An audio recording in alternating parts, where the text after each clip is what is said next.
Okay, man, saying friends, there's a really bad engine noise in the Prius, and would you like to hear the engine noise before I start taking it all apart to see what exactly is wrong with it?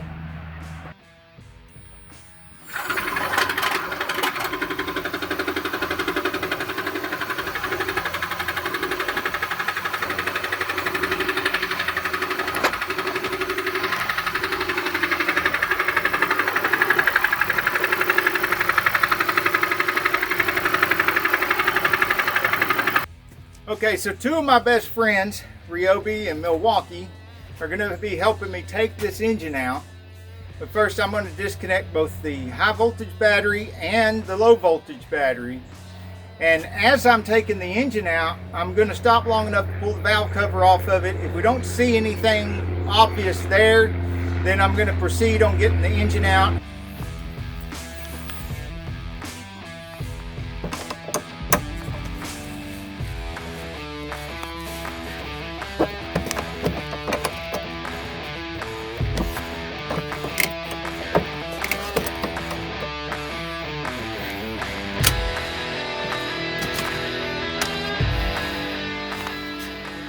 I don't actually start in the engine bay to do an engine job. I start by putting cardboard down. There will be more.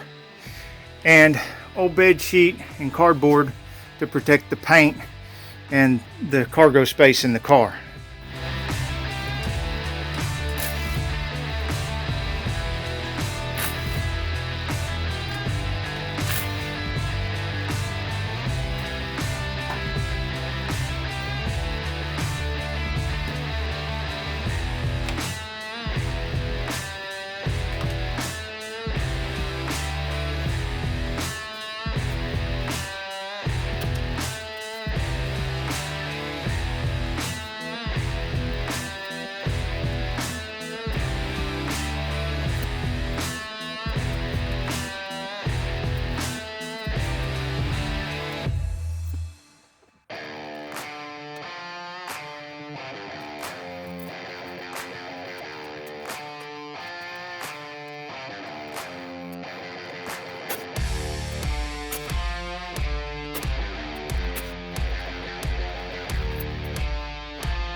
Okay, this wiring harness goes along here and goes down in the back, and there's three connectors. One of them is going to be for the oxygen sensor. You can see it there. The other one is over here for, I think that's a oil pressure sending unit. And then there's a third one. I can't see it right now, but there is a third one, trust me.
I interrupted this video to remind you that the only safe way there is to work on your car is just pay somebody else to do it. Speaking of safety, a message to Toyota designers, if anybody from Toyota happens to be watching this.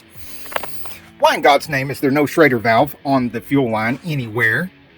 Service technicians cannot safely relieve the pressure on the fuel system before we take things loose, as per suggested in the service manual, if there's no Schrader valve to relieve such pressure. And why did I have to put a screen here to keep rats and stuff out when y'all at Toyota could have very easily put a screen here to keep critters out of the dash? I had to tear the whole dash apart to do that. Now, of course, I could have just put it on the outside here, but since I had to repair something in the dash, I trapped it in there really nice. And if y'all as viewers are looking and you're wondering how to do that, then it doesn't require all this. You just take the cowl loose and reach up underneath there and put something over top. This is metal, by the way. I didn't put plastic. They chew right through the plastic. Now, let's finish getting the engine out. I'm going to take this loose with that pan right there and drain the coolant out. Okay, I was able to get this clamp loose right here at the radiator so that the coolant, while I'm draining it, won't fall out of here and get all over the air conditioner compressor. Let's take some more stuff off up top while that's draining. Now, I don't pull this loose right here because it goes to here to this little switch. But I do take the wire connector loose from that switch or servo, and I pull it loose right here at the throttle body and give it a little twist to break it loose. Be careful because it's on a piece of plastic here. You want to break that plastic off. And then it'll be easier. I got to take this loose anyway, instead of trying to. There we go. Well, that was great. The clamp went flying somewhere. I'll have to find it. All right, this. Where'd that go? And this. Go way over there, out of the way. This is going to have to come loose somewhere. Down here at the back of the thermostat. And I've got a catch can set up over here.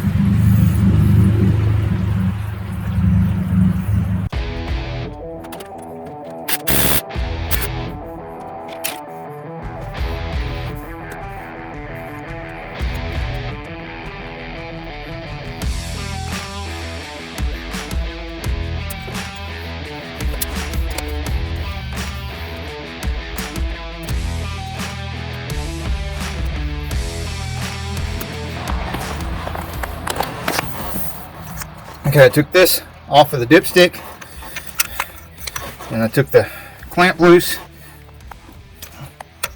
Now twist that, break it loose, and pull it off the end. Oop, there's still some fluid coming out. We've got to switch from the bucket to the pan.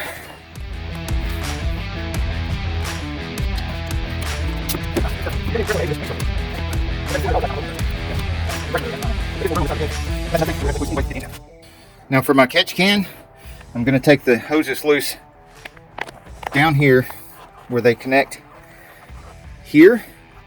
So get all this loose. And where's the other one go? The one goes in and under. I can't push my head. See where it connects to the PCV valve right at the engine? And pull it loose there too.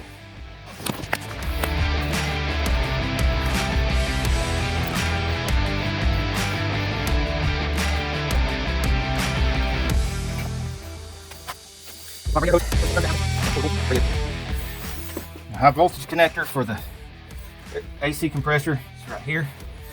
Take that loose and take it loose from this bracket over here.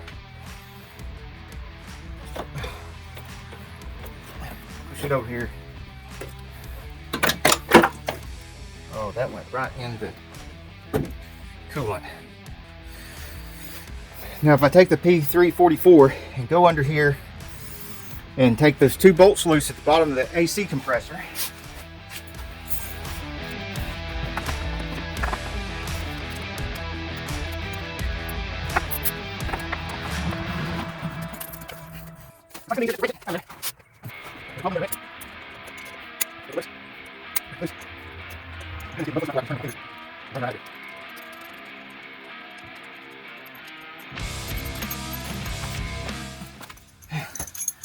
That worked really well. I just took the 12, put it on there, hooked another wrench to it, popped them loose, run them out with my fingers.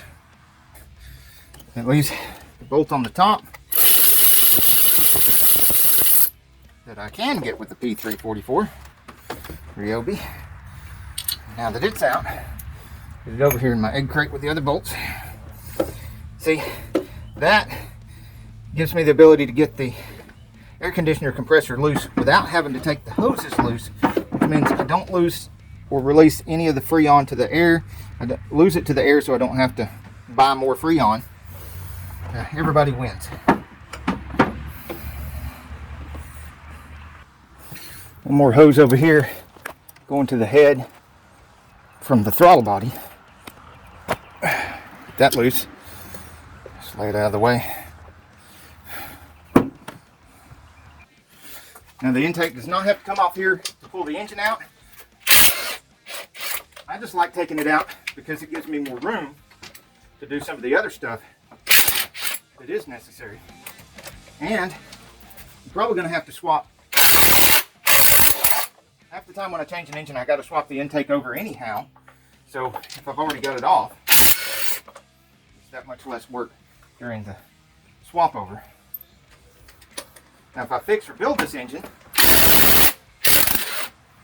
I'm going to be putting this intake back on this engine, but that doesn't hurt anything. It's pretty darn easy to take off. And again, it'll be out of the way, which is a big asset since it's plastic and very easy to break. There's some washers we need to keep with the bolts so they don't get lost. And there's a connector right here, a little electrical connector. Goes to the throttle position sensor.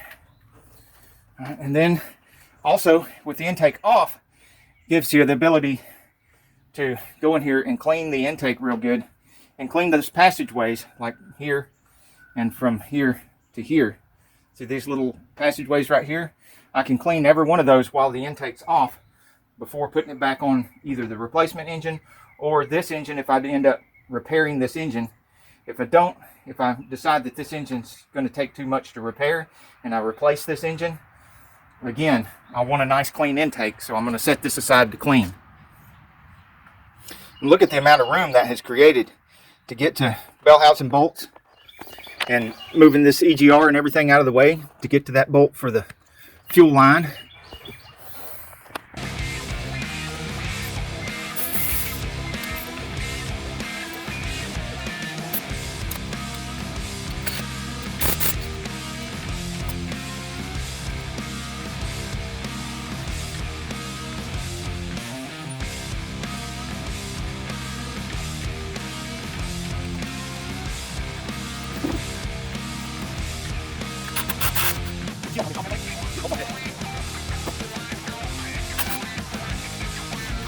Here's the shield. It was easy to get these with the Ryobi.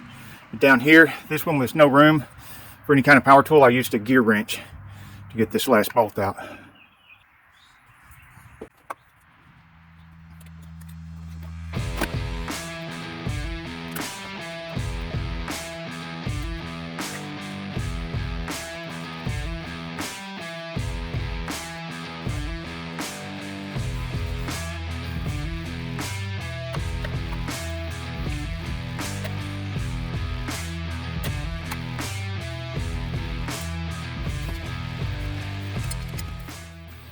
Okay, sorry this part is sideways, but it's really hard to get the camera in here where y'all can see. As a matter of fact, I'm looking at the camera screen in order to see this because I can't see what I'm doing otherwise. I just can't seem to grow those eyeballs on the antenna that can go around corners. I need to get this 12mm deep well way down in here.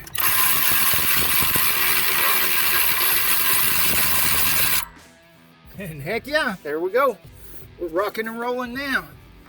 See if I can't not drop that into oblivion. All right. having to do one hand because I gotta hold up my upper body weight with the other arm.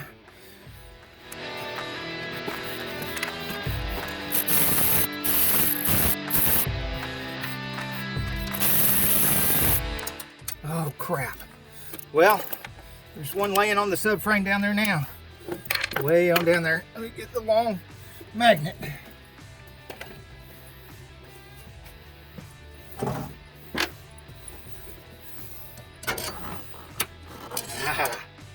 Da da da! Woo!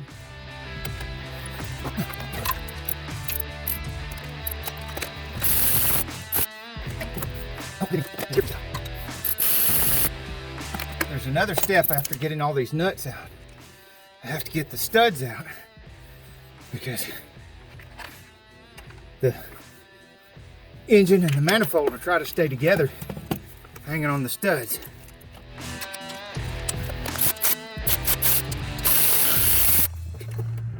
Oh, that one fell down too.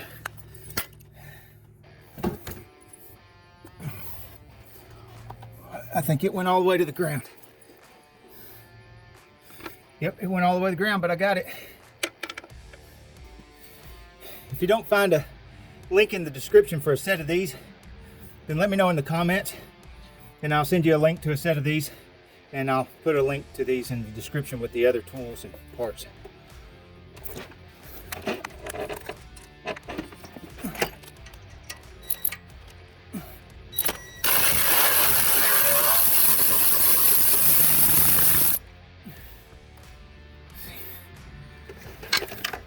Oh crap.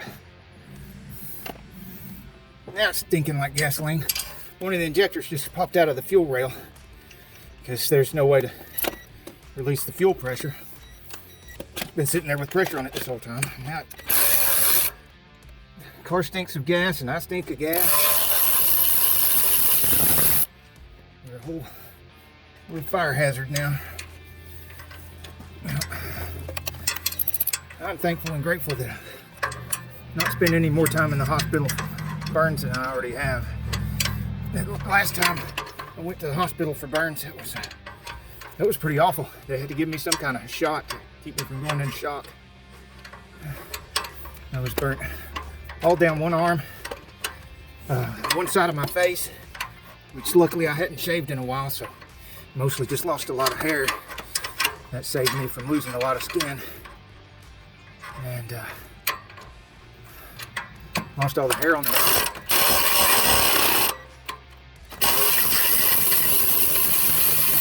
Took somewhere between 6 and 8 months for me to have a hairy arm again. And that was this arm. See, it's got hair again.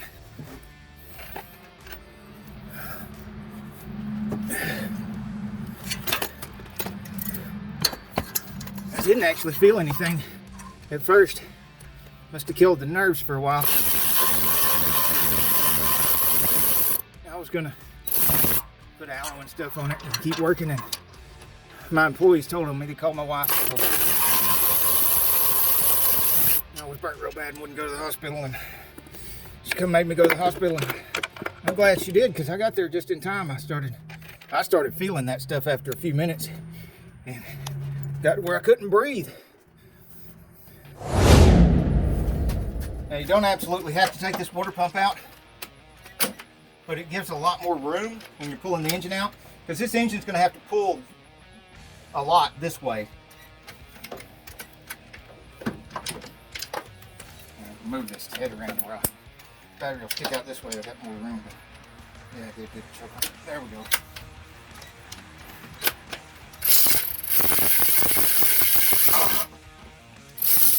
You got to turn when you get so close to here because it'll back this right into the subframe, and then you'll get trapped and you can't get it out.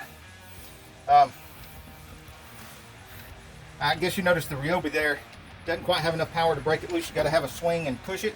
The Milwaukee, one of these has more power, and in that situation the Milwaukee's better. But if you got enough room, you just push and break it loose. Ryobi does a good job of spinning it out of there. Alright, see there's different links for the water pump bolts. Now, water pump bolts and all these little bolts and the mount bolts are all going to go in this one Ziploc bag. And I'll put the bell housing bolts in there with it too. And that should be our last set of bolts on this project. So when I'm going back together with it, I can start with that bag of bolts. Oh yeah, I got to back up and pull this wheel off so I have good access to those bottom bolts.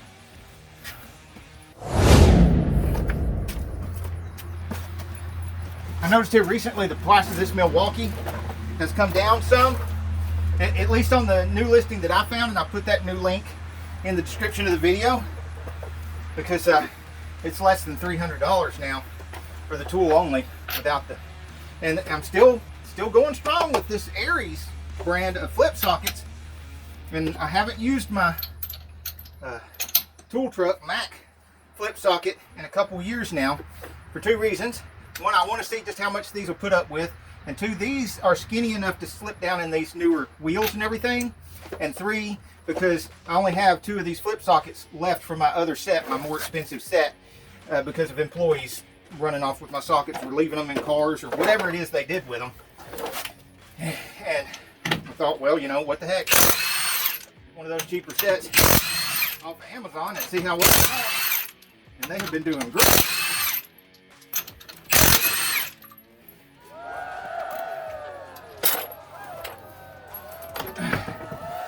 Love that Milwaukee and not having to drag that air hose around anymore. That thing is awesome. It's not nearly as loud as the air guns that I've lost some hearing because using all those air guns for all those years. Now you might have noticed that I've purposely left this mount on, and this bolt right here, I still have the rest of the bell housing bolts to take out. And right here, there's one bolt here that needs to come loose so that we can pull this hose the rest of the way off of the head. The reason I leave this bolt right here and take all the other bell housing bolts and take all this other stuff off before taking this bolt and this mount loose is because this bolt and this mount can carry both ends of the engine, all the weight, and we don't have a whole bunch of weight on anything else while trying to take other accessories loose.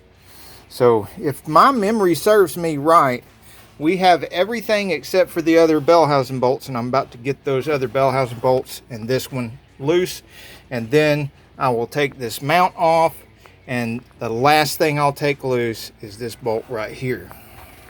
So let's get to work on that right now. Notice I already took these two out. There's 5 more below. Don't want to be below that thing taking those 5 bolts out if there's no bolts up here. It could be a little pucker factor there. Now here are those bell housing bolts I was talking about. 1, 2, 3, 4, and 5 is up there.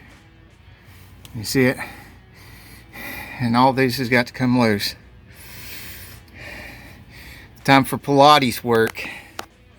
So I brought the Milwaukee with me, the big bad Milwaukee with me, because we ain't messing around down here.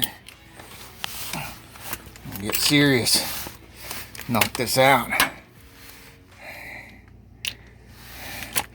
Gotta lay here on my back, do everything with one hand. I'm gonna have my big bruiser Milwaukee. Yeah, there we go. Oh my gosh.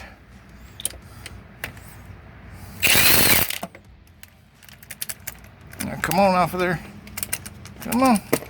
There we go. How does that song go? Shake, shake, shake it off. There we go. Alright. Now I got to get a longer extension to get to that other one. I want you to see how to get to this. If you look, I've got the swivel right on it. And I got sweat in my eye. And the coolant dripped in my mouth. And I got this longer extension. Goes through this bracket right here. And another extension connected to it. and it comes back through here, and we're gonna get up out of here and get another extension, connect to it from the wheel well. Okay, I could have went over there in my other cart down there below the American flag and got my big long extension, and that would have worked. But I already had these over here, put them together, and a lot of guys tell you don't do this because you won't have enough torque to get the bolt out with all these extensions. The longer extension, the more torque you lose. It's actually, the truth is, the longer extension you use and the more connections in the extension, the more impact you lose. You don't actually lose torque, you lose impact. The impact diminishes from here down to there for every inch of extension you have. But the Milwaukee has such an overwhelming amount of torque and impact that I have yet to find any setup that it won't either twist something out or just break it off. Or maybe I just have the right amount of sweat in my eye and coolant in my mouth. Made it come out easy. So if you're having trouble, maybe you should have more sweat in your eye and coolant in your mouth. Or would it be the other way around?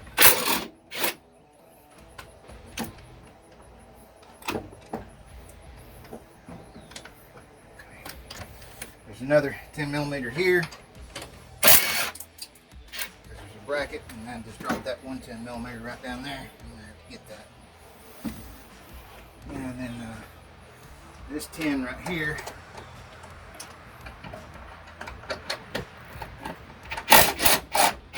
Because both of those brackets connect to the mount, and we want the mount physically out of there, not just loose, but physically out of there. So we need these lines and that bracket to be able to get out of the way. Oh, nope, these go in here. This, because this is nothing but bell housing bolts, water pump bolts, and mount bolts, and mount related bolts. All right, we're going to need the Milwaukee again because there's some big honking bolts here.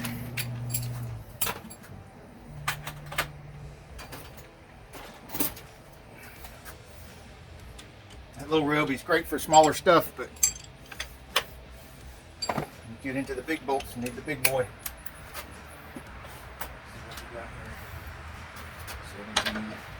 17 it is.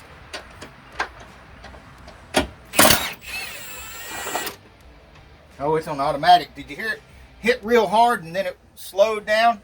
That's the automatic setting.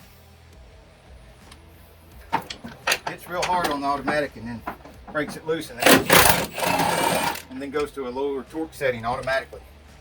Isn't that neat? That way it's not slinging bolts and sockets all over the place. It sounds like I let off of the trigger right after it break it loose, but I didn't. It just did it automatically by itself. Okay, we're kind of getting into the danger zone here because there's a nut under here I've got to get loose. And then when I take these two loose, it's really going to try to drop down because there ain't going to be nothing holding it. Get that 14, I'm going to need the deep well for that.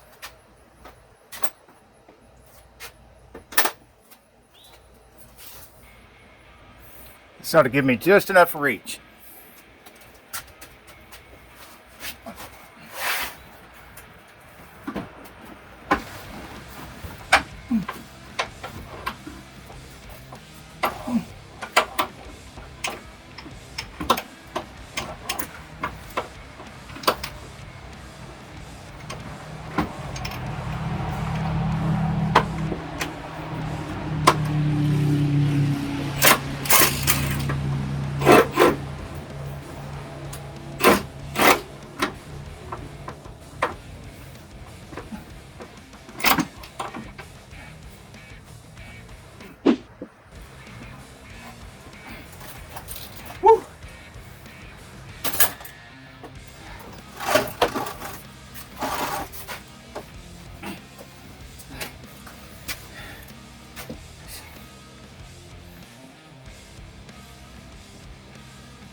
So if the extension's too long, it backs it into that subframe down there, and then you get trapped. There it is, the infamous 14mm nut.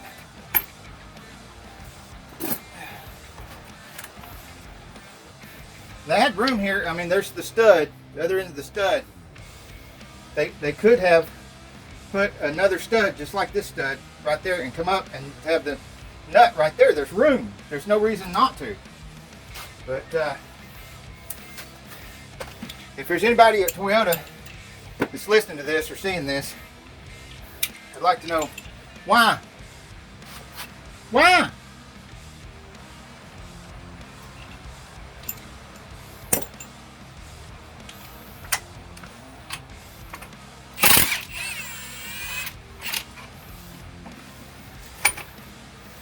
Okay, we don't want to take that loose yet.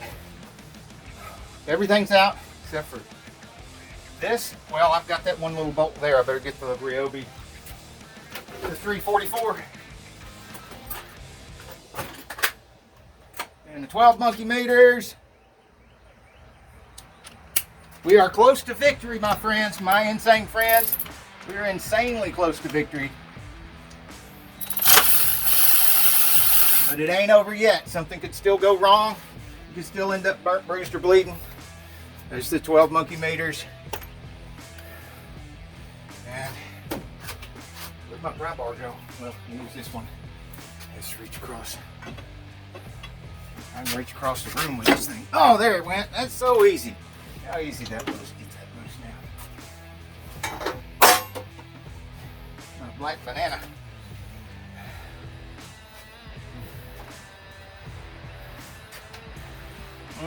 Good stuff.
Is there another bolt?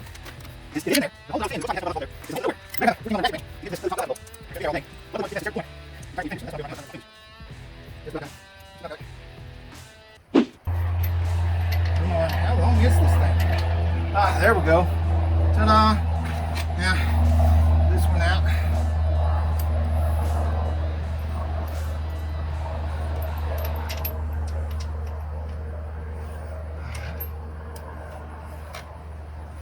Ta-da. All right, that's all of those bolts. All right, it looks like he's separating a little bit at the bottom, which is confirmation that we've got all the bell housing bolts out. Shake it a little bit, see if it'll separate the rest of the way. Looks like a little bit of a gap right there. Yep, just enough to get in there. I'm not prying hard because I want to know if something's wrong and stop and look. I don't want to force anything. But yeah, it's just stuck on the dowel pins. Is all. All right, and I've still got a air conditioner compressor down here to be concerned about. Don't damage it.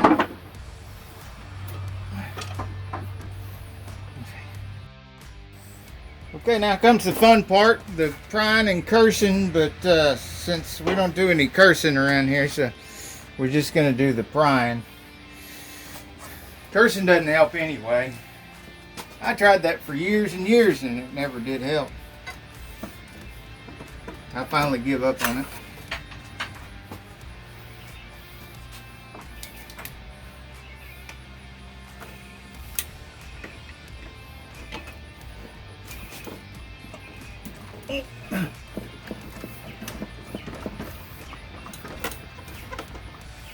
That seems to be doing something.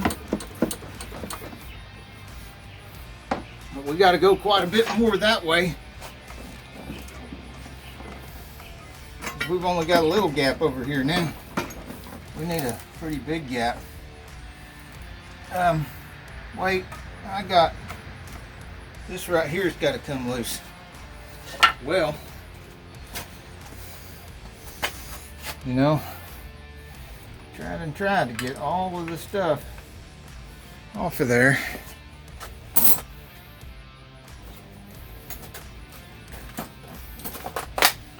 It still ends up being something somewhere. That's the wrong size anyway, I think. Yeah, that's too big a socket. That's the problem there.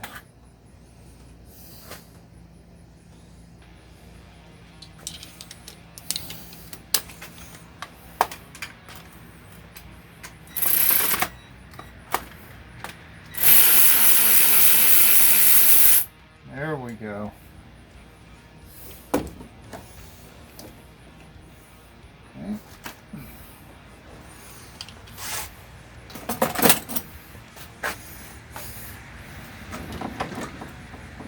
Yeah, it feels pretty loose. Just a little bit more.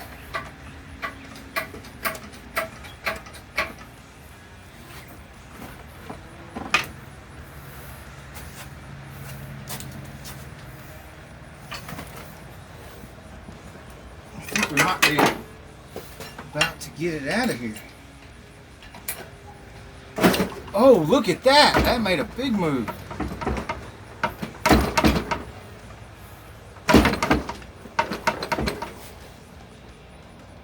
Now it looks like it needs to go down a little bit. Okay, I think my oil filter canister's hitting over there. Let's take a look and see. Let's look together. Look, we can find out. Oh, yeah, look, it's hitting right there on that bolt. So if I took that off, or if I'd have taken this piece off, either way I'd be better off.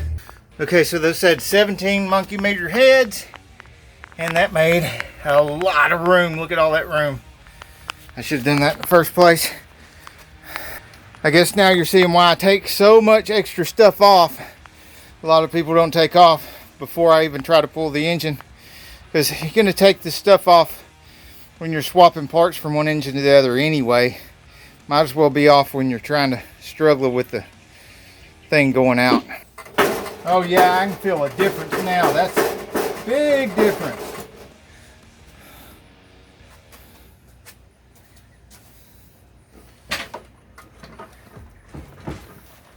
Get the rest of the way out to the transmission here. Oh yeah, yeah. That's what the problem was. That's what was holding it back.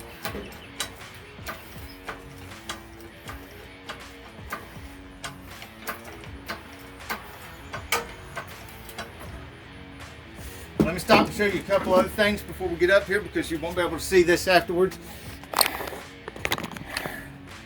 If you're not already a believer, there's what room you would not have had if I'd left the water pump on.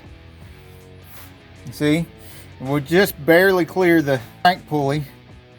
And probably could have had a little bit more room if I'd taken that off. We may end up having to take this bracket off right here, but I think I'm out of here far enough I could come forward with it.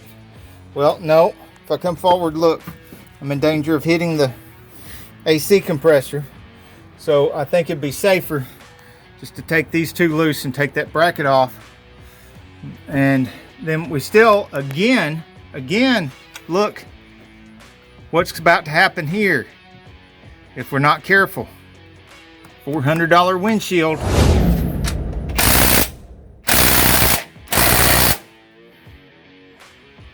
Well, that's on 3. Okay, let me show you a trick. If your gun's too weak, you don't want to grab the Milwaukee, just break that loose.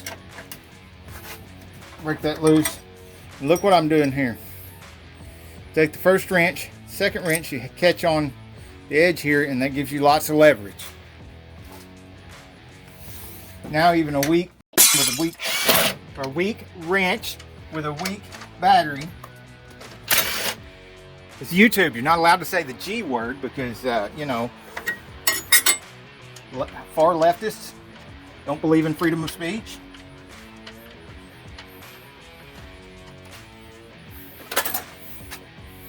Okay, I almost messed up. Look at what I found back here. This absolutely necessary, has to be undone.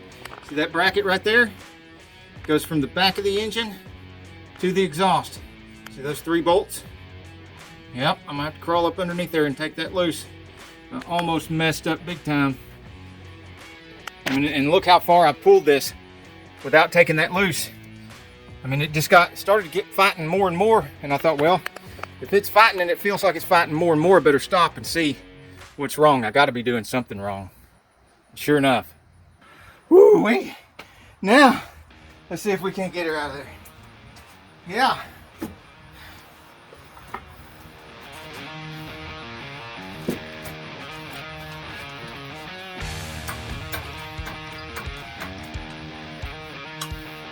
Still, gotta be very vigilant around that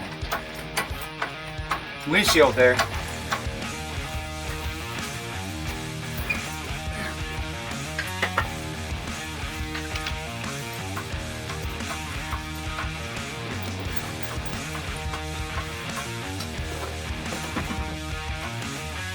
It's trying to swing around there.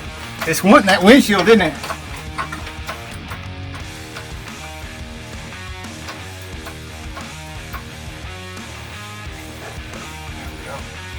All right, now it seems a little safer. Let's double check everything again.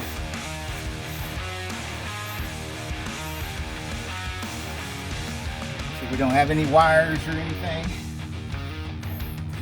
It's all clear.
Hey, if you like this video, we got a whole lot more. We got tool reviews, we've got repair videos, we've got show car videos, hot rods, mod rods, you name it. If it's got wheels on it and an engine, it's probably on this channel.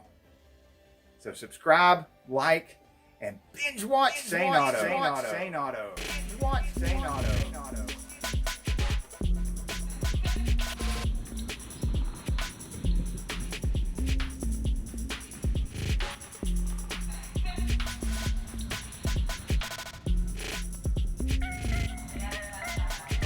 And get the engine apart so we can all see exactly what that airplane's doing flying over in the middle of my filming.